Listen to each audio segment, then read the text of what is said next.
ठीक है। तो जो नेक्स्ट रिएक्शन जो हमारी कल रह गई थी उसमें आती है गटरमैन रिएक्शन। ठीक है, तो ये जैसे आपने सेंडमियर रिएक्शन पढ़ी थी और सेंडमियर रिएक्शन में आपने हैलो एरिन की प्रिपरेशन की थी, सेम उसी तरह अपने को गटरमैन रिएक्शन दी हुई है। ठीक है, तो इसके अंदर क्या होता है, जो आपको क्या दे रखा है, डायजोनियम साल्ट दे रखा है ना, क्या दे रखा है, डायजोनियम साल्ट। जब डायजोनियम साल्ट को आप किसके साथ ट्रीट करोगे, जो कॉपर पाउडर की प्रेजेंस में कोई हैलो एसिड जैसे कि अगर HCl लिया तो इससे हमें मिलेगी क्लोरोबेंजीन। क्या मिलेगी, क्लोरोबेंजीन। और इसको अगर आप इसी कॉपर पाउडर की प्रेजेंस में हाइड्रोजन ब्रोमाइड के साथ ट्रीट करोगे तो हमें क्या मिलेगी, ब्रोमोबेंजीन मिलेगी। ठीक है, बस ये ध्यान रखना है कि जो हैलो एरिन्स की प्रिपरेशन के लिए जो सबसे बेस्ट है वो होती है सेंडमियर रिएक्शन। कौन सी होती है, सेंडमियर रिएक्शन।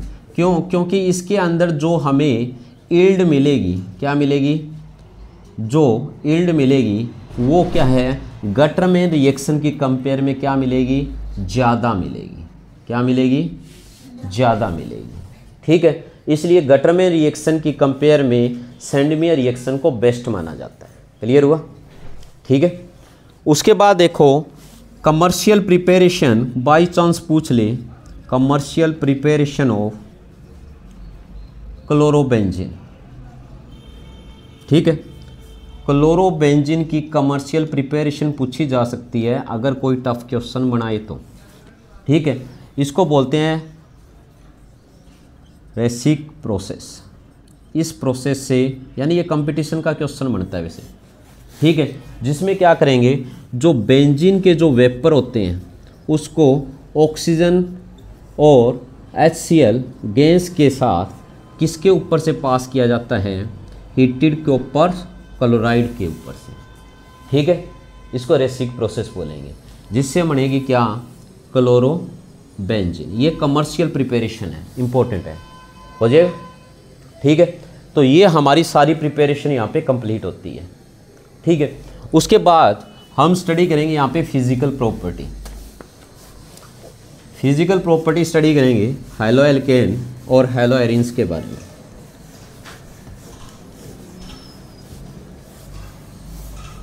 ठीक है, तो फिजिकल प्रॉपर्टी के अंदर देखो सबसे पहले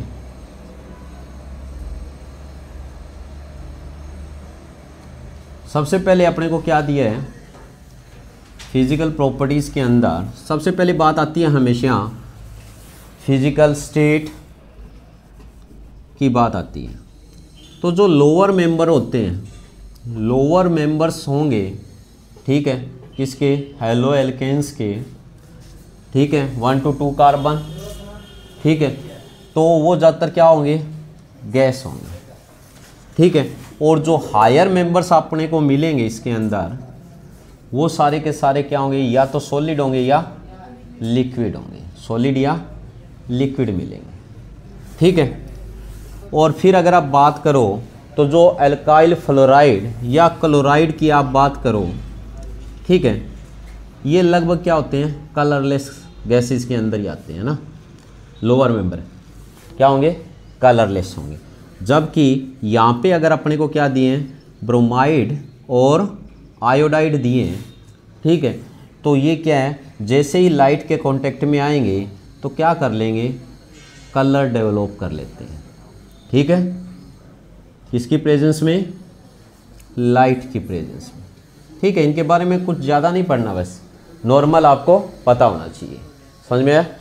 उसके बाद जो सेकंड अपने को दिया है वो अपने को दिया है किसके बारे में, मेल्टिंग बॉइलिंग पॉइंट के बारे में। ठीक है, मेल्टिंग एंड बॉइलिंग पॉइंट की बात की गई है।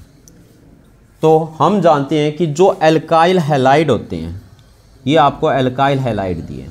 तो एल्काइल हैलाइड क्या होते हैं, इनके अंदर क्या होता है, पोलर कोवेलेंट बॉन्ड होता है। क्या होता है, पोलर कोवेलेंट बॉन्ड होने के कारण ये इनमें क्या होगी, पोलरिटी होगी।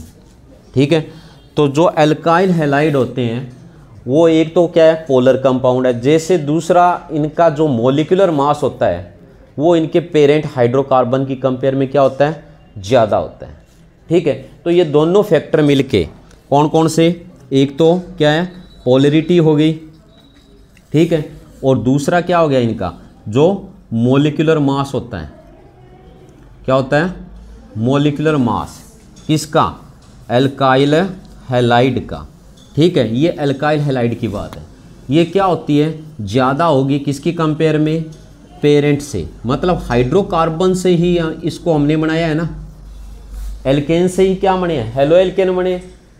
ठीक है, तो ये अपने पेरेंट की कंपेयर में इनकी पोलैरिटी और मॉलिक्यूलर मास ज़्यादा होने के कारण इनके अंदर क्या प्रेजेंट होती है, strong van der Waals force of attraction present होती है। क्या होती है, strong van der Waals force of attraction होगी इसके अंदर।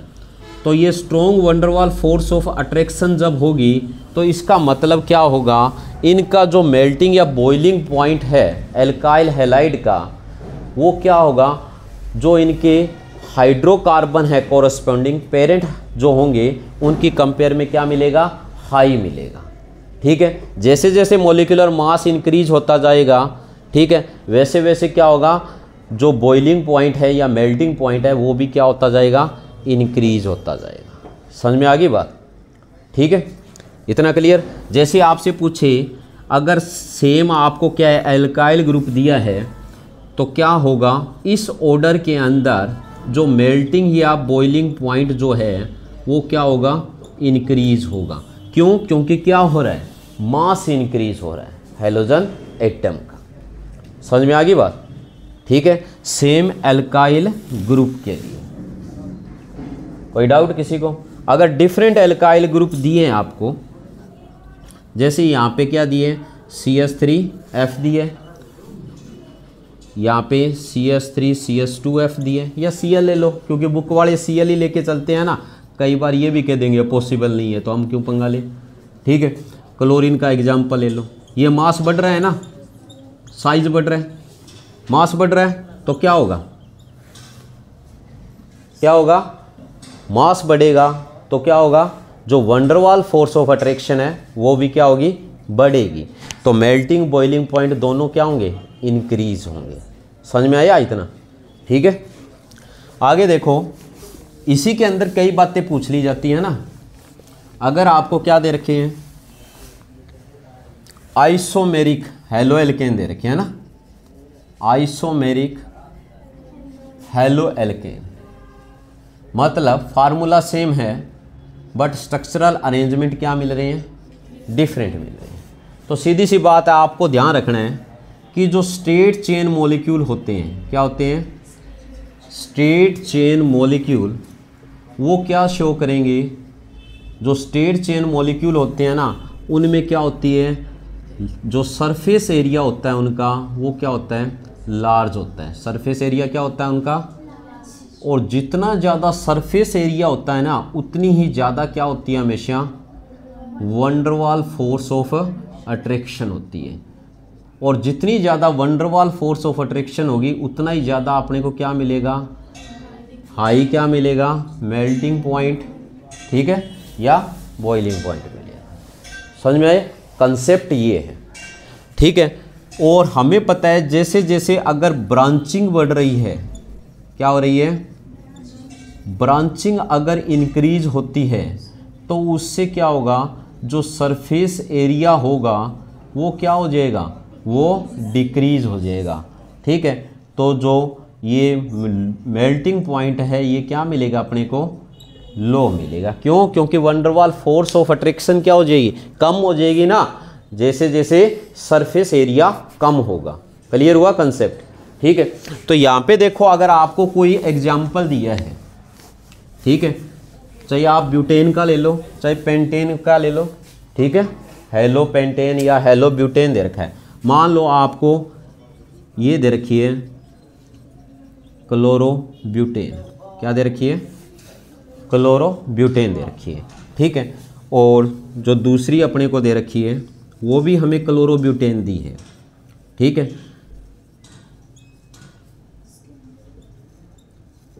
समझ में आई बात। इसके बाद थर्ड भी अपने को क्या दी है, क्लोरो ब्यूटेन दी है। ठीक है। फोर्थ भी अपने को क्लोरोब्यूटेन दी है, बट ये अलग अलग है क्योंकि ये आइसोमर है।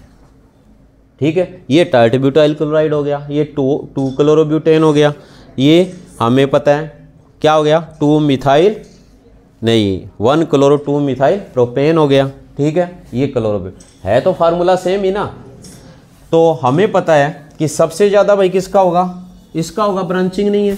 उसके बाद किसका होगा, इसका होगा, फिर इसका, और सबसे लो किसका होगा, इसका होगा। क्योंकि जितनी ज़्यादा ब्रांचिंग होगी उतना ही लो क्या हो जाएगा, जो फोर्स ऑफ अट्रैक्शन यानी वंडरवाल फोर्स ऑफ अट्रैक्शन क्या हो जाएगी, कम हो जाएगी, और उतना ही लो क्या हो जाएगा, मेल्टिंग पॉइंट। समझ में आ गया, कोई किसी को डाउट?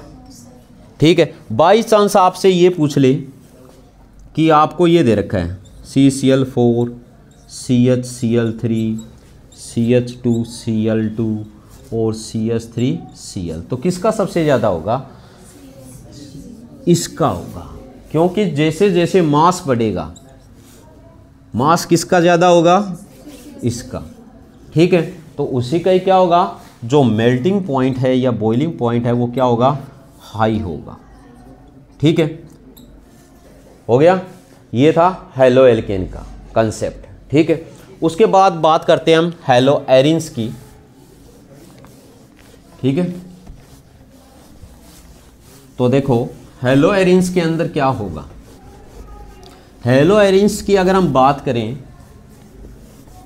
तो उनका बॉइलिंग पॉइंट लगभग क्या होता है, सेम होता है। ठीक है, हेलो एरिन्स की अगर हम बात करें तो हेलो एरिन्स के अंदर जो बॉइलिंग पॉइंट होगा वो नियरली क्या होगा, नियरली सेम होता है। बट नियरली सेम होता है, पर हाईएस्ट अगर हम बात करें तो जैसे हम क्लोरो के लिए लेते हैं। ठीक है, हमें डाइक्लोरोबेंजीन दे रखी है, एक तो ऑर्थो डाइक्लोरोबेंजीन दे रखी है। ठीक है, उसके बाद अगर हम बात करें तो फिर आती है पेरा का ऑर्डर, किसका आएगा, पेरा, और उसके बाद जो आएगी लास्ट में वो मेटा का बॉइलिंग पॉइंट आएगा। समझ में आई बात? ठीक है, बॉइलिंग पॉइंट का हमें ये ऑर्डर दिया हुआ है। अगर आपसे पूछा जाए किसका दिया, ये अपने को बॉइलिंग पॉइंट का। अगर हम बात करें मेल्टिंग पॉइंट की, तो मेल्टिंग पॉइंट हमें पता है किस पे डिपेंड करेगा, कोई चीज़ फिक्स है, वो मेल्ट होगी कब, जब उसके बीच में जो फोर्स ऑफ अट्रैक्शन है वो वीक होगी। ठीक है, तो अगर हम देखें तो जो मेल्टिंग पॉइंट होता है वो पेरा आइसोमर का सबसे ज़्यादा होता है। ठीक है, क्यों सबसे ज़्यादा होता है, क्योंकि हमें पता है कि जो पेरा आइसोमर होते हैं वो क्या होते हैं, सिमेट्रिकल होते हैं। क्या होते हैं, सिमेट्रिकल होते हैं, और जो सिमेट्रिकल मॉलिक्यूल होते हैं, ठीक है, वो क्रिस्टल लेटिस के अंदर क्या हो जाएंगे, क्लोजली पैक्ड हो जाते हैं। क्या हो जाएंगे, क्लोजली पैक्ड क्या हो जाएंगे इन क्रिस्टल लेटिस। तो इसका मतलब वहाँ पे फोर्स ऑफ अट्रैक्शन क्या मिलेगी, ज़्यादा मिलेगी, तो उसका मेल्टिंग पॉइंट क्या होगा, ज़्यादा होगा। ठीक है, तो सबसे पहले अगर आपको दिया हो तो किसका हम लिखेंगे, पेरा क्लोरो बेंजीन का। ठीक है, पेरा के बाद जो अपने को मिलेगा वो मिलेगा ऑर्थो का। ठीक है, फिर ऑर्थो क्लोरोबेंजीन, और लास्ट में कौन आएगी, मेटा क्लोरोबेंजीन अपने को मिलने वाली। ठीक है, तो ये अपने को जो दिया है वो मेल्टिंग पॉइंट का ऑर्डर दिया हुआ है। समझ में आया? उसके बाद जो नेक्स्ट अपने को दिया है प्रॉपर्टी उसको देखते हैं। ठीक है, नेक्स्ट प्रॉपर्टी अपने को क्या दी है, डेंसिटी देखते हैं। ठीक है, उसके बाद सॉल्युबिलिटी भी देखेंगे। ठीक है,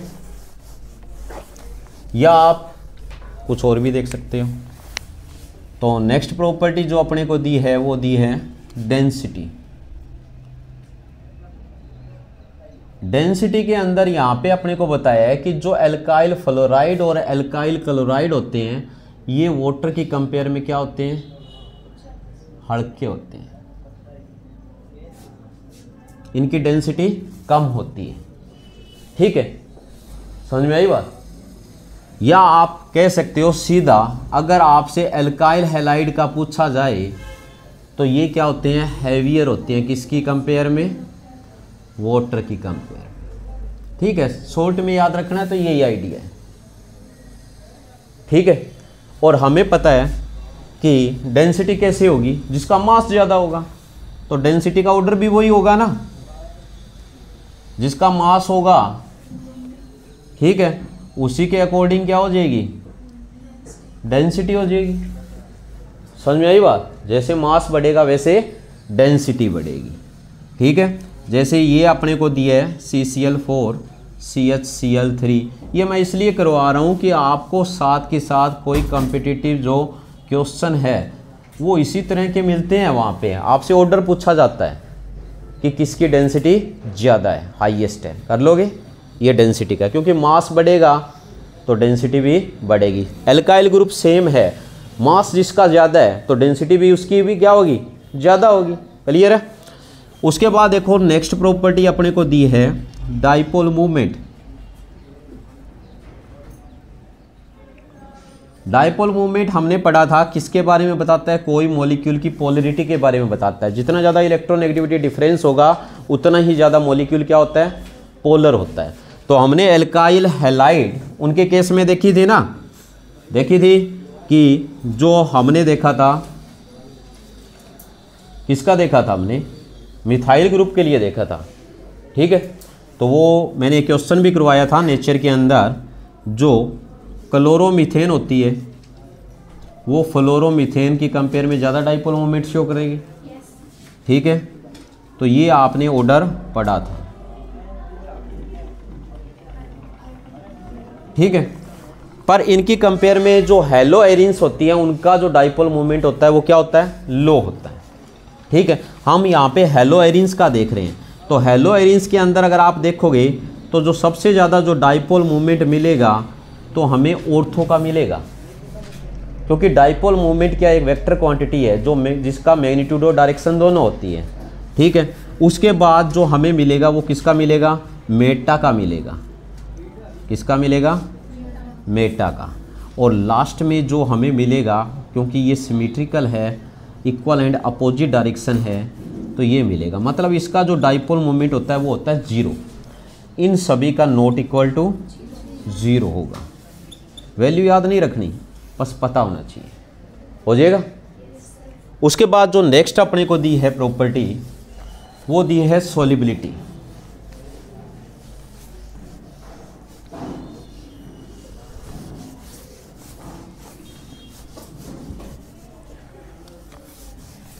तो नेक्स्ट प्रॉपर्टी के अंदर अगर हम देखें तो वो आती है सॉल्युबिलिटी। तो हमें पता है कि अगर हम हेलो एल्केन की बात करें तो ये क्या होते हैं, वाटर में इनसॉल्युबल होते हैं। क्या होते हैं, इनसॉल्युबल इन वाटर। हालांकि हमें पता है ये पोलर मॉलिक्यूल है, बट ये वाटर में क्या होंगे, इनसॉल्युबल होंगे। इसके पीछे रीज़न क्या है, ये बता रहा है कि ये आपको कोई हेलो एल्केन दिया है, इसके अंदर जो इंटरमोलिकुलर फोर्स ऑफ अट्रैक्शन है वो, और दूसरी जब ये वाटर के साथ जुड़ेगा तो वाटर के अंदर जो इंटरमोलिकुलर फोर्स ऑफ अट्रैक्शन है, यानी वाटर के अंदर हाइड्रोजन बॉन्डिंग है। ठीक है, ये पोलर कोवेलेंट बॉन्ड है। तो ये कह रहा है जब ये इसमें सोल्यूबल होगा तो इसका मतलब इसके अंदर की जो इंटरेक्शन है उसको ये तोड़ने की जो एनर्जी है वो न्यू जो इंटरेक्शन एग्जिस्ट करेगी उसमें क्या होनी चाहिए, ज़्यादा होनी चाहिए। बट यहाँ पे क्या मिलेगी, कम मिलेगी।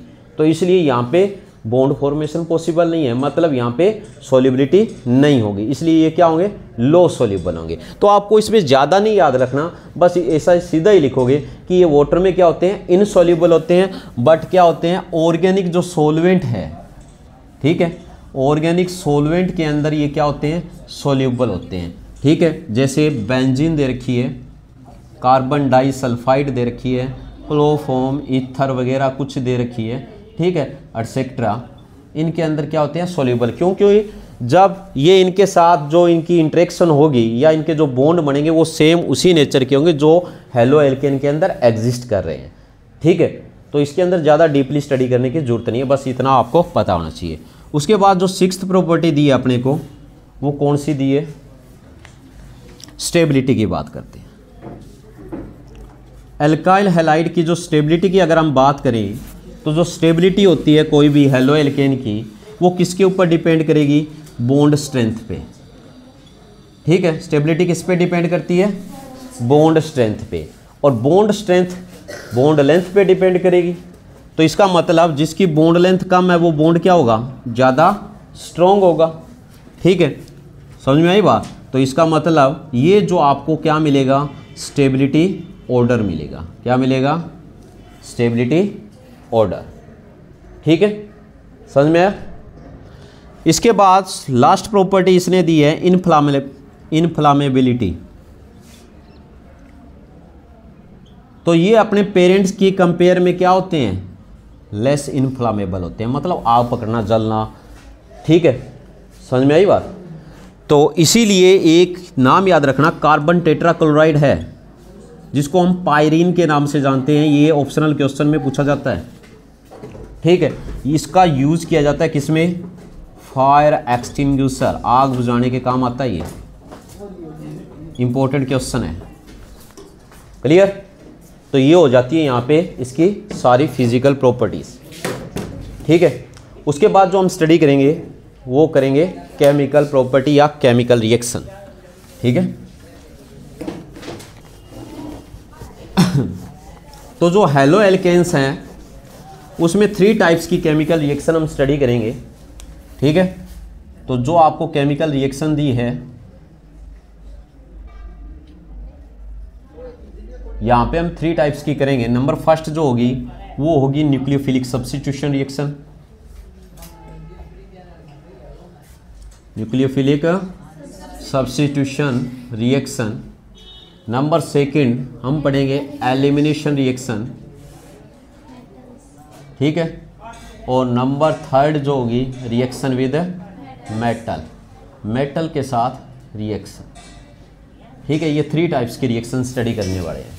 ठीक है, तो जो फर्स्टली हम स्टडी करेंगे वो हम करेंगे न्यूक्लियोफिलिक सब्स्टिट्यूशन रिएक्शन। अब देखो न्यूक्लियोफिलिक सब्स्टिट्यूशन कौन सी होगी? Nucleophilic means nucleophile. क्या होता है? न्यूक्लियोफाइल। और न्यूक्लियोफाइल क्या होते हैं? हमें पता है, न्यूक्लियस लविंग, मतलब न्यूक्लियोफाइल जिनके पास इलेक्ट्रॉन काफ़ी है। ठीक है, वो या तो क्या होंगे? नेगेटिवली चार्ज मीन्स एनाइनिक होंगे, और या फिर क्या होंगे?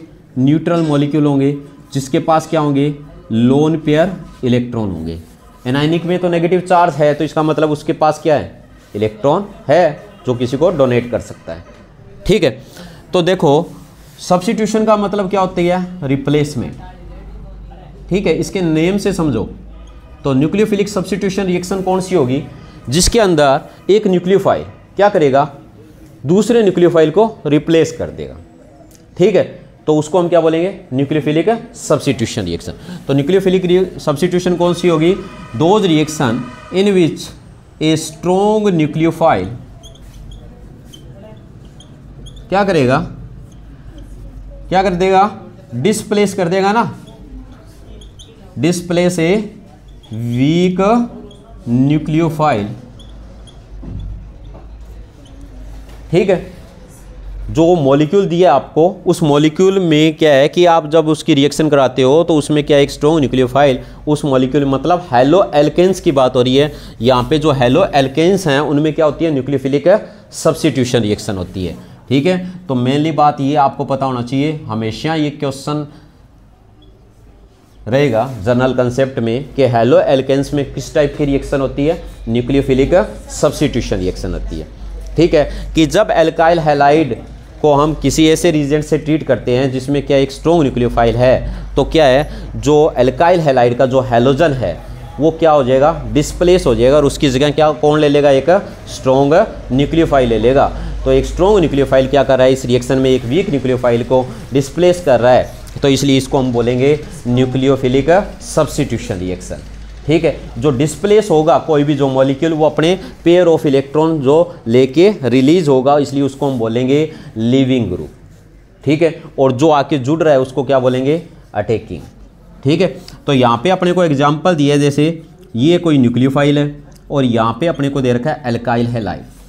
ठीक है, तो हमें पता है कि जो न्यूक्लियोफिलिक सब्स्टिट्यूशन किस कंडीशन के अंदर होगी, हमें पता है कि ये बॉन्ड क्या है, पोलर है, ये क्या है, ज़्यादा इलेक्ट्रोनेगेटिव है हैलोजन, तो ये इलेक्ट्रॉन डेंसिटी खुद की तरफ विड्रॉ करेगा, तो उस केस में इस पे नेगेटिव चार्ज आ जाएगा और यहाँ पे क्या आ जाएगा, पॉजिटिव चार्ज आ जाएगा। किस पे, कार्बन एटम पे। कार्बन एटम पे जैसे ही पॉजिटिव चार्ज आता है तो वो क्या करेगा, फैसिलिटेट करेगा किसको, न्यूक्लियोफाइल को, ताकि वो वहाँ पे अटैक कर सके। ठीक है, तो जैसे ही पॉजिटिव चार्ज आएगा तो ये न्यूक्लियोफाइल यहाँ पे अटैक करेगा, जिससे क्या होगा, जो लिविंग ग्रुप है वो अपने पेयर ऑफ इलेक्ट्रॉन लेके रिलीज हो जाएगा। ठीक है, तो इस तरह आपने देखा कि एक जो स्ट्रॉन्ग न्यूक्लियोफाइल है वो क्या कर रहा है, एक जो वीक न्यूक्लियोफाइल है उसको डिस्प्लेस कर रहा है। ठीक है, तो ये क्या होगा, जो डिस्प्लेस होगा उसको हम क्या बोलेंगे, लिविंग ग्रुप बोलेंगे, जो निकल जाएगा। कौन होगा ये, एक वीक ग्रुप होगा। समझ में आ गया कि न्यूक्लियोफिलिक सब्स्टिट्यूशन में क्या होता है, एक स्ट्रॉन्ग न्यूक्लियोफाइल क्या करता है, एक वीक न्यूक्लियोफाइल को डिस्प्लेस कर देगा। ठीक है, समझ में आया। तो इसके बाद आपको काफ़ी सारी न्यूक्लियोफिलिक सब्स्टिट्यूशन रिएक्शन दी है, मैं यहाँ पे आपको 4 या 5 टाइप्स की जो मेन रिएक्शन है वही करवाऊंगा। ठीक है, बाकी आप खुद करना। तो इसके अंदर देखो, इसके टाइप भी हम पढ़ेंगे, पहले हम जनरल रिएक्शन स्टडी करेंगे, फिर न्यूक्लियोफिलिक सब्स्टिट्यूशन के टाइप्स पढ़ेंगे। ठीक है, 2 टाइप्स की अपने को दी हुई है, वो डिटेल में पढ़ेंगे। ठीक है, तो जैसे यहाँ पे अपने को दे रखी है किसकी, अल्काइल हैलाइड की रिएक्शन दे रखी है। ठीक है, तो यहाँ पे हमें दिया है कोई अल्काइल हैलाइड और इसका ट्रीटमेंट कर रहे हैं हम किसके साथ, एक वो सॉल्यूशन दिया होगा आपको किसका, सोडियम या पोटेशियम हाइड्रोक्साइड का। ठीक है, जब आप उसको इसके साथ ट्रीट करोगे तो क्या होगा, जो आपको सोडियम या पोटेशियम हाइड्रोक्साइड का एक वो सॉल्यूशन दिया है तो उसके साथ ये रिएक्शन करके क्या बनाएगा, हमेशा एल्कोहल बनाएगा। समझ में आया। ठीक है, मान लो आपको यहाँ क्लोरोइथेन दे रखी थी, ठीक है, और आपको बनाना है इथेनॉल। ठीक है, तो ये मेथड बढ़िया है आपके लिए। क्या, जैसे ही आप इसमें एक वो सोडियम या पोटेशियम हाइड्रोक्साइड डालोगे तो क्या बन जाएगा, इससे क्या बन जाएगा, अच्छा, एल्कोहल बन जाएगा। एल्कोहल से तो आप बनाना सीख गए थे, क्या, हेलो एल्केन। अब हेलो एल्केन से वापस एल्कोहल बनाना है तो ये आपको ध्यान रखना पड़ेगा कि क्या, एक्वस सोडियम या एक्वस पोटेशियम हाइड्रोक्साइड सॉल्यूशन या मोइस्ट सिल्वर हाइड्रोक्साइड या सिल्वर ऑक्साइड भी बोलते हैं, वैसे ये सिल्वर हाइड्रोक्साइड के साथ भी क्या देता है, एल्कोहल देगा। समझ में आ गई बात। ठीक है, तो ये तो थी इसकी रिएक्शन। उसके बाद जो नेक्स्ट अपने को दी है कौन सी, रिएक्शन विद जो मेन है सोडियम एल्कोक्साइड। सोडियम एल्कोक्साइड, इसको बोलते हैं विलियमसन सिंथेसिस। ठीक है, जब क्या करेगा, हेलो एल्केन, क्या करेंगे, जो हेलो एल्केन है वो किसके साथ रिएक्शन करेंगे, सोडियम एल्कोक्साइड के साथ रिएक्शन करेंगे तो अपने को क्या मिलेगी, ईथर मिलेगी। ठीक है, तो हम इसको पढ़ते हैं विलियमसन सिंथेसिस के अंदर। ठीक है, तो ये आपको दे रखा है यहाँ पे एक सोडियम एल्कोक्साइड। ठीक है, और इसको हम ट्रीट कर रहे हैं अल्काइल हैलाइड के साथ। ठीक है, तो हमें पता है इसका न्यूक्लियोफिलिक अटैक होता है किसका, एल्कोक्साइड आयन का, या रिप्लेसमेंट ऑफ हैलोजन, ये भी लिखा हो सकता है बुक में कि replacement of halogen with alkoxy group. ठीक है, हैलोजन का किसके साथ है, एल्कोक्सी, मतलब OR, क्या मिलेगी, ईथर मिलेगी। ठीक है, तो हमें क्या मिलेगी यहाँ पे, ईथर। तो जैसे आपको यहाँ पे सोडियम इथोक्साइड की रिएक्शन करवा रहे हो आप किसके साथ है, क्लोरोइथेन के साथ। ठीक है, तो हमें यहाँ पे क्या मिलेगा, ईथर मिलेगी। कौन सी ईथर मिलेगी भाई, डाई इथाइल ईथर। तो इसको बोलते हैं विलियमसन सिंथेसिस। ठीक है, विलियमसन सिंथेसिस की बस बात ये है कि ये हमेशा प्राइमरी अल्काइल हैलाइड होना चाहिए। ठीक है, ये कुछ भी हो सकता है, प्राइमरी भी हो सकता है, सेकेंडरी भी हो सकता है और टर्सरी भी हो सकता है, जो आपको सोडियम एल्कोक्साइड दी है। क्लियर है।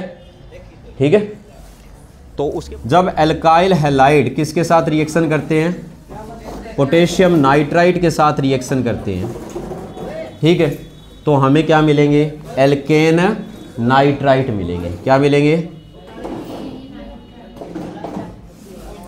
समझ में आया, ठीक है। तो जैसे ही अपने को क्या दिया, ये CH3 CH2 Cl दिया है, इसमें आपने इसको किसके साथ ट्रीट किया, पोटेशियम नाइट्राइट के साथ ट्रीट किया, तो आपको क्या मिला, इथेन नाइट्राइट, ठीक है। और अगर यही रिएक्शन आप किसके साथ करवा रहे हो, सिल्वर नाइट्राइट के साथ, ठीक है, तो आपको क्या मिलेगा, यहाँ पे नाइट्रो एल्केन मिलेगा। क्या मिलेगा, नाइट्रो एल्केन, ठीक है। तो इसके पीछे रीज़न क्या है, रीज़न देखो, इन दोनों को इसलिए मैंने साथ लिखा ताकि आपको ये समझ में आए। यहाँ पे जो बॉन्ड होता है ना, वो क्या होता है, कोवेलेंट बॉन्ड होता है, किसके बीच में, सिल्वर और ऑक्सीजन के बीच, दिख रहा है ना। तो मतलब ये बॉन्ड जल्दी नहीं टूटेगा, तो नाइट्रोजन अपने लोन पेयर से इसके ऊपर अटैक करके इसके साथ क्या देगा, नाइट्रो एल्केन देगा। जबकि अगर हम बात करें किसकी, पोटेशियम नाइट्राइट की, तो ये एक आयनिक बॉन्ड होता है जो फ्री है, तो ऑक्सीजन इजीली अटैक करके क्या बनाएगी, एल्केन नाइट्राइट बनाएगी। तो ये डिफरेंस आपको ध्यान रखना है, ठीक है। तो जब सिल्वर नाइट्राइट के साथ जब आप ट्रीट करोगे तो इससे तो आपको मिलेगा नाइट्रो एल्केन मिलेगा, और अगर आप इसको ट्रीट कर रहे हो पोटेशियम नाइट्राइट के साथ तो आपको एल्केन नाइट्राइट मिलेगी। बस ये डिफरेंस याद रखना है, ठीक है। उसके बाद जो नेक्स्ट रिएक्शन अपने को दी है हेलो एल्केन की, वो दी है पोटेशियम साइनाइड और सिल्वर साइनाइड के साथ। किसके साथ, with potassium cyanide and silver cyanide, ठीक है। तो यहाँ पे इसने बताया कि जब आप एल्काइल हैलाइड को किसका सॉल्यूशन दिया है, एल्कोहलिक पोटेशियम साइनाइड के साथ जब ट्रीट करोगे तो आपको क्या मिलेगा, एल्काइल साइनाइड मिलेगा। समझ में आई बात, क्योंकि ये आयनिक कंपाउंड है और कार्बन इजीली बॉन्ड बनाना पसंद करेगा, क्योंकि कार्बन का बॉन्ड हमेशा स्ट्रॉन्ग होता है नाइट्रोजन की कंपेयर में, इसलिए यहाँ पे क्या मिलेगा, साइनाइड मिलेगा, ठीक है। तो अगर आपको कोई भी कन्वर्जन करनी हो तो उसमें ये रिएक्शन काफ़ी काम आएगी आपके,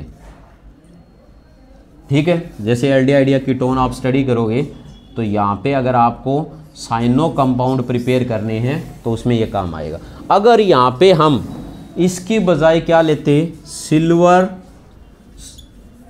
साइनाइड लेते, क्या लेते, तो आपको मिलता है यहाँ पे एल्काइल आइसोसाइनाइड, ठीक है।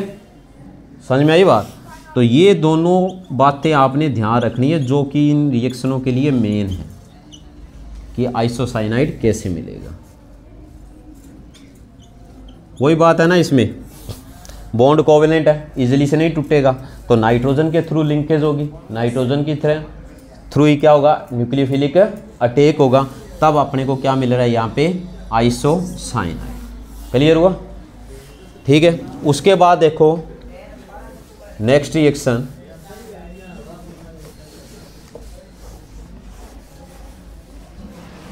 इसकी रिएक्शन हमें दे रखी है लिथियम एल्यूमिनियम हाइड्राइड के साथ, लिथियम एल्यूमिनियम हाइड्राइड, ठीक है। अगर हम बात करें जो एल्काइल हैलाइड है, ये जब लिथियम एल्यूमिनियम हाइड्राइड के साथ रिएक्शन करेगा, ठीक है, तो ये ध्यान रखना है क्या देगा, एल्केन देगा। क्या देगा, क्योंकि ये एक रिड्यूसिंग एजेंट। यहाँ पे भी आप देख सकते हो लिथियम भी मेटल है, एल्यूमिनियम भी मेटल है, तो नॉन मेटल ओनली क्या है, हाइड्रोजन है, और हाइड्रोजन ही किसका काम करेगा, न्यूक्लियोफाइल का। नेगेटिव चार्ज ओनली किस पे है, हाइड्रोजन पे, तो न्यूक्लियोफिलिक अटैक किसका होना है, हाइड्रोजन का। ये तो यहाँ से रिलीज हो जाएगा और ये यहाँ पे अटैक करेगा, तो हमें क्या मिलेंगे, एल्केन मिलेंगे। क्या मिलेंगे, ठीक है। तो जैसे आपको क्या दे रखी है, क्लोरोइथेन दे रखी है, ठीक है, और आप इससे इथेन बनाना चाहते हो तो इसके साथ इसको ट्रीट करो तो क्या मिल जाएगी, इथेन। ठीक है, और कोई रिएक्शन हो जाएगी। इस तरह जो टेबल दिया है ना उसके अंदर सारी रिएक्शनें दे रखी है, वो सारी रिएक्शन आप करके देखना। ठीक है, ये कुछ एक एग्जाम्पल थे। ठीक है, तो एनसीईआरटी की बुक के अंदर टेबल में आपको विद रीजेंट दे रखा है। इसी तरह एक अमोनिया के साथ भी दे रखी है, होममैन अमोनोलाइसिस है ना, कि एल्काइल हैलाइड को आप किसके साथ ट्रीट करते हो, जो इथेनॉलिक या एल्कोहलिक सॉल्यूशन दे रखा है। इथेनॉलिक होता है वैसे सॉल्यूशन है अमोनिया का, उसके साथ जब ट्रीट करोगे तो आपको क्या मिलेगी, एमाइन मिलेगी। क्या मिलेगी, एमाइन। ये प्राइमरी एमाइन मिल रही है। ठीक है, ये कंटिन्यू क्या करती रहेगी, रिएक्ट करती रहेगी किसके साथ, दूसरे एल्काइल हैलाइड के साथ। ये एल्काइल हैलाइड है, जो एमाइन यहाँ पे मिली है वो फिर क्या करेगी, फिर रिएक्शन करेगी, तो हमें क्या मिलेगी यहाँ पे, सेकेंडरी एमाइन मिलेगी। ठीक है, और जो ये सेकेंडरी एमाइन जो मिली है फिर ये और क्या करेगी, एल्काइल हैलाइड के साथ रिएक्ट करेगी, तो हमें टर्सरी एमाइंस मिलेगी। और लास्ट में जो टर्सरी एमाइन के बाद ये फिर रिएक्ट करके क्या बनाएगी, लास्ट में क्वाटरनरी अमोनियम साल्ट बनाएगी। समझ में आया? तो इसको बोलते हैं होफमैन अमोनोलाइसिस। ठीक है, तो इसमें आपको मिक्सचर मिलेगा किसका, प्राइमरी, सेकेंडरी, टर्सरी एमाइंस और क्वाटरनरी अमोनियम साल्ट का। ठीक है, तो इसके बाद जो नेक्स्ट है वो हम पढ़ेंगे टाइप्स ऑफ न्यूक्लियोफिलिक सब्स्टिट्यूशन। क्या दिए, टाइप्स दे रखे। ठीक है, तो टाइप्स के अंदर हम पढ़ेंगे, एक तो आपको दिया SN2 रिएक्शन। ठीक है, और दूसरी दी है SN1। ठीक है, तो ये है सब्स्टिट्यूशन न्यूक्लियोफिलिक बाईमोलिकुलर रिएक्शन। ठीक है, और ये जो दी है सब्स्टिट्यूशन न्यूक्लियोफिलिक यूनिमोलिकुलर रिएक्शन। ठीक है, तो ये ध्यान रखना। सबसे पहले हम स्टडी करेंगे SN2। ठीक है, अगर हम SN2 रिएक्शन की बात करें तो ये है सब्स्टिट्यूशन न्यूक्लियोफिलिक बाईमोलिकुलर रिएक्शन, जो कि क्या है, हमें पता है ये सेकंड ऑर्डर काइनेटिक्स को फॉलो करती है। किसको फॉलो करेगी, सेकंड ऑर्डर काइनेटिक्स। तो बाईमोलिकुलर का मतलब ही क्या है, मतलब दो मॉलिक्यूल के ऊपर क्या है, रेट ऑफ रिएक्शन डिपेंड कर रही है। तो इसके लिए हम एग्जाम्पल लेके चलते हैं, जो कि अपने को रिएक्शन दे रखी है क्लोरोमीथेन की, इसके साथ है हाइड्रोक्साइड के साथ, जिससे हमें क्या मिलता है, मिथेनॉल मिलता है। ठीक है, तो इस रिएक्शन को हम यहाँ पे स्टडी करेंगे। तो मतलब इसमें जो रेट है, रेट ला एक्सप्रेशन अगर आप लिखोगे तो इसमें जो रेट ऑफ रिएक्शन है वो क्या, इन दोनों रिएक्टेंट की कंसंट्रेशन पे डिपेंड कर रही है। ठीक है, तो ये जो रिएक्शन है अगर आप इसको देखोगे तो ये किस तरह प्रोसीड करेगी। इस रिएक्शन के अंदर ये आपको क्या दे रखा है, मिथाइल क्लोराइड दे रखा है। ठीक है, और ये आपको न्यूक्लियोफाइल मतलब हाइड्रोक्साइड आयन दिए। तो इस टाइप की जो रिएक्शन है ना, तो आपको ध्यान रखना है कि ये क्या एक सिंगल स्टेप रिएक्शन है। क्या ये सिंगल स्टेप रिएक्शन है। ठीक है, कंसर्टेड रिएक्शन भी बोलते हैं, जो रिएक्शन एक सिंगल स्टेप के अंदर कंप्लीट होती है। ठीक है, तो इस रिएक्शन के अंदर क्या होगा, जैसे ही क्या होगा, हमें पता है कि क्लोरोमीथेन को अगर आप देख रहे हो तो ये पोलरिटी के कारण यहाँ पे पॉजिटिव चार्ज आएगा कार्बन पे। ठीक है, तो क्या होगा, पॉजिटिव चार्ज आते ही ये जो न्यूक्लियोफाइल है ये कार्बोकैटायन को अप्रोच करेगा। ठीक है, कार्बोकैटायन को जब अप्रोच करेगा तो हाइड्रोक्साइड आयन और इस कार्बन एटम के बीच में न्यू बॉन्ड फॉर्मेशन स्टार्ट हो जाएगी, और इधर कार्बन और हेलोजन के बीच में जो बॉन्ड क्लीवेज है वो भी स्टार्ट हो जाएगी। तो दोनों ये इफेक्ट क्या है, साथ साथ चलते हैं। तो इस तरह जो रिएक्शन है ना, वो एक ट्रांजिशन स्टेट के थ्रू पास होगी। यहाँ पे वैसे कोई इंटरमीडिएट नहीं बनेगा, यहाँ पे एक ट्रांजिशन स्टेट होगा जहाँ पे बॉन्ड फॉर्मेशन और जो बॉन्ड डिसोसिएशन है ये दोनों प्रोसेस क्या होगी, साथ साथ होगी। तो मतलब ये जो ट्रांजिशन स्टेट जो आपको देखने को मिलेगा, इस ट्रांजिशन स्टेट के अंदर जो कार्बन है वो साइमल्टेनियसली क्या है, 5 एटम से बॉन्डेड होता है। ठीक है, यहाँ पे 5 एटम से लिंक है, कौन, जो कार्बन एटम है। ये क्या होता है, अनस्टेबल होता है, इसको आइसोलेट नहीं किया जा सकता और ये डिसोसिएट होके अपने को क्या देगा, प्रोडक्ट देगा। ठीक है, और जो प्रोडक्ट अपने को मिलेगा उस प्रोडक्ट का जो कॉन्फ़िगरेशन होगा वो स्टार्टिंग कॉन्फ़िगरेशन की कंपेयर में क्या होगा, अपोजिट होगा, मतलब इन्वर्ट होगा।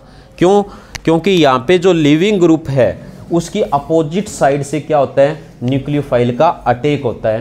तो जो रिएक्शन है वो क्या होगी, इन्वर्जन ऑफ कॉन्फ़िगरेशन के साथ क्या होगी, कंप्लीट होगी। किसके साथ होगी, इन्वर्जन ऑफ कॉन्फ़िगरेशन के साथ। ठीक है, तो इस रिएक्शन में हम देख रहे हैं कि जो अटैकिंग ग्रुप और जो लिविंग ग्रुप है, ठीक है, वो दोनों क्या है, एक साथ बॉन्ड फॉर्मेशन और बॉन्ड डिसोसिएशन में इन्वॉल्व है। ठीक है, तो इसका मतलब इस टाइप की जो रिएक्शन होती है उसमें क्या है, स्टेरिक हिंड्रेंस का काफ़ी रोल होता है। ठीक है, अगर कोई बल्की ग्रुप होगा तो वो इस ऑर्डर को फॉलो नहीं करेगा। ठीक है, तो इसके अकॉर्डिंग इसके अंदर जो हम रिएक्टिविटी ऑर्डर लिखेंगे वो क्या लिखेंगे, हमें पता है सबसे ज़्यादा जो रिएक्टिव होगा, ठीक है, वो क्या होगा, प्राइमरी एल्काइल हैलाइड होगा। क्या होगा, प्राइमरी एल्काइल हैलाइड। ठीक है, उसके बाद जो सेकेंडरी एल्काइल हैलाइड आएंगे।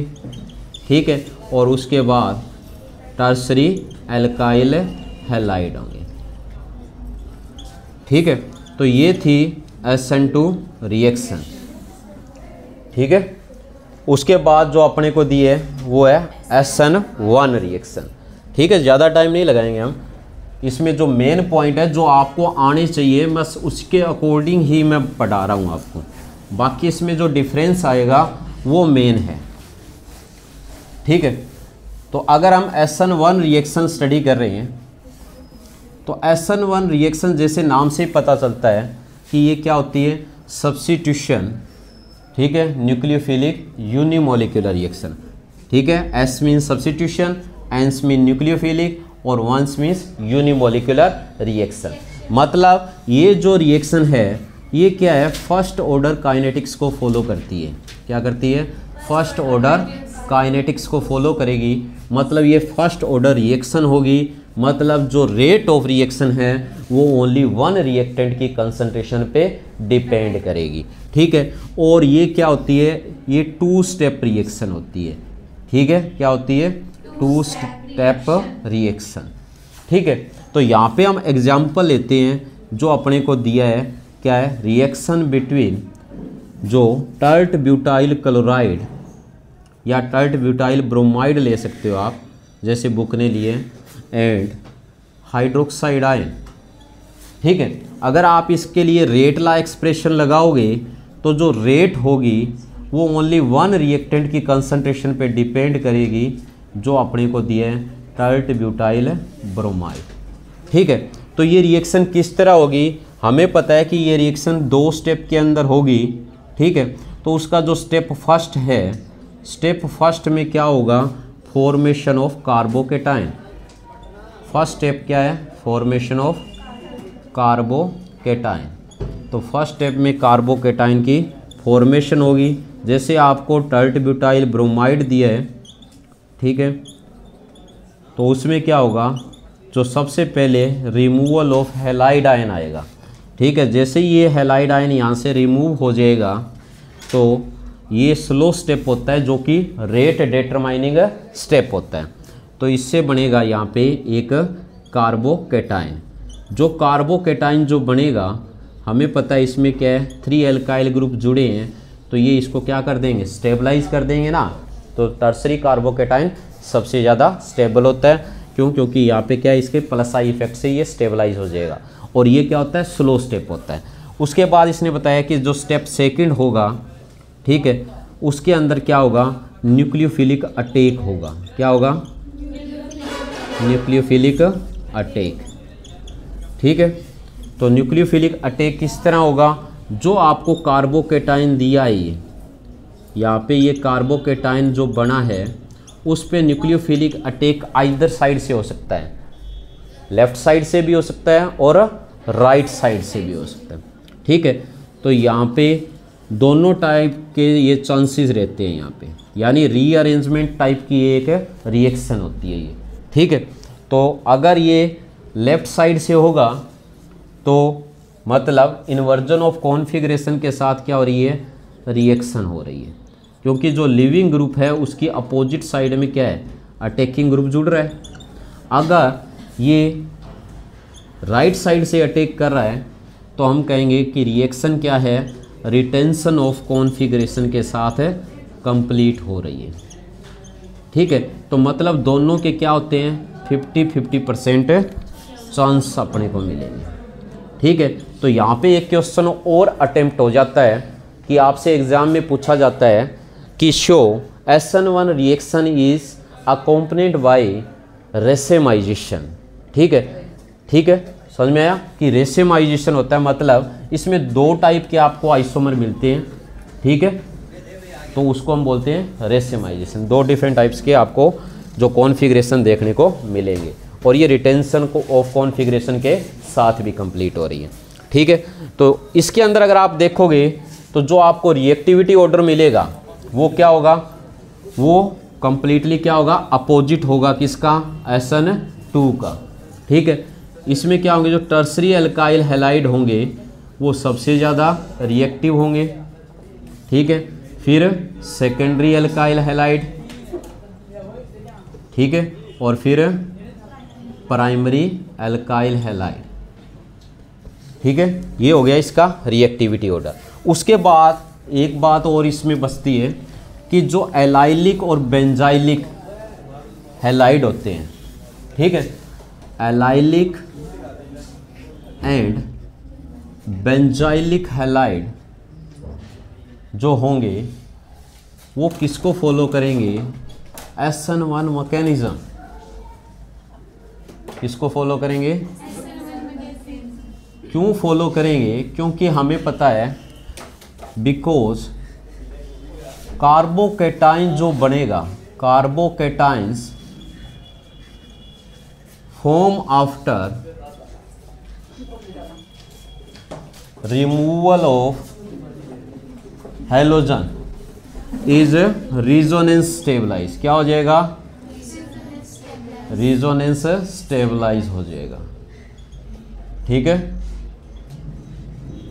तो जो प्राइमरी जो एल्काइल हैलाइड यानी बेंजाइलिक हैलाइड या एलाइलिक हैलाइड अपने को दिए होंगे उस केस में होगा। जैसे हमें पता है एलाइलिक हैलाइड कौन से होते हैं, जो डबल बॉन्ड है उससे जुड़ा कोई कार्बन और उसके साथ कोई हैलोजन जुड़ा है। मान लो यहाँ से ये हैलोजन रिमूव हो जाता है, ठीक है, तो हमें मिल रहा है क्या, ये कार्बोकेटाइन, ठीक है, ये हैलाइड आयन यहाँ से रिमूव हो गया, तो ये क्या हो जाएगा, रेजोनेंस स्टेबलाइज हो जाएगा, क्या हो जाएगा।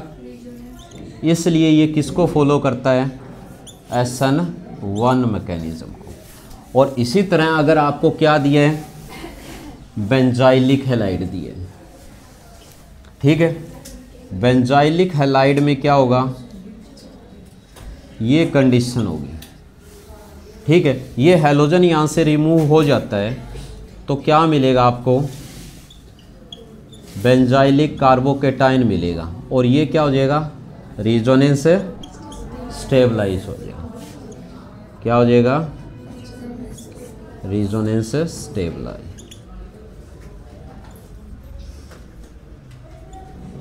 ठीक है। इसलिए ये क्या करेगा, SN1 मैकेनिज्म को फॉलो करेगा, ठीक है, समझ में आई बात। तो ये थी SN1 और SN2 रिएक्शन। तो आप इसका कल डिफरेंस करके आना, ठीक है, नहीं तो कल मैं आपको डिफरेंस कराऊंगा, ठीक है, ठीक है। आज इतना ही, थैंक यू।